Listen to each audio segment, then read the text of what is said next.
आखिर क्यों स्वामी विवेकानंद ने अपने पीड़ित गुरु के रक्त, कफ आदि से भरी थूकदानी उठाकर पूरी ही पी गए? तो आपको बता दें कि स्वामी विवेकानंद जी का जन्म 12 जनवरी 1863 को कोलकाता में हुआ था और उनका पूरा नाम नरेंद्र नाथ विश्वनाथ दत्त था और उनके पिता का नाम विश्वनाथ दत्त था और उनकी माता का नाम भुवनेश्वरी देवी थी और वे 9 भाई बहन थे। स्वामी विवेकानंद को घर में सभी नरेंद्र कहकर बुलाते थे। स्वामी विवेकानंद जी के एक बहुत ही बड़े फेमस लाइन है कि अपने लक्ष्य को पाने के लिए कोशिश करते रहो कि जब तक तुम्हें तुम्हारा लक्ष्य प्राप्त ना हो जाए। आपको बता दें कि स्वामी विवेकानंद जी बचपन से ही बड़े ही जिज्ञासा प्रवृत्ति वाले व्यक्ति थे, जिसके चलते उन्होंने एक बार महर्षि देवेंद्र नाथ से सवाल पूछा कि क्या आपने कभी ईश्वर को देखा है। स्वामी जी के इस सवाल से महर्षि जी को आश्चर्य हुआ और फिर उन्होंने स्वामी जी के जिज्ञासा को शांत करने के लिए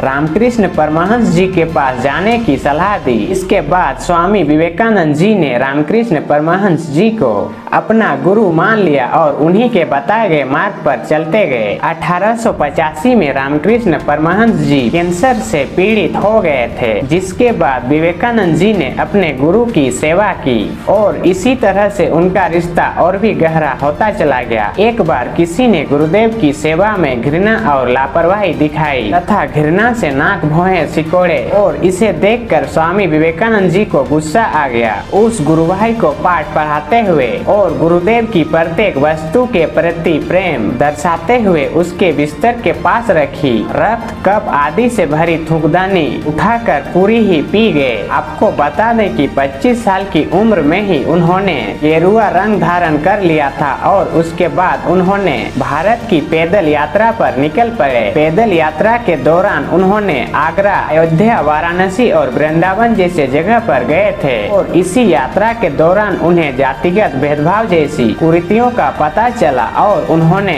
उन्हें मिटाने की कोशिश भी की। और आपको बता दें कि 4 मई 1902 को 39 साल की उम्र में ही स्वामी विवेकानंद जी की मृत्यु हो गई। वैसे आप सभी को इनसे कितना इंस्पिरेशन मिलता है, आप हमें लाइक और कमेंट करके जरूर बताएं। Thank you.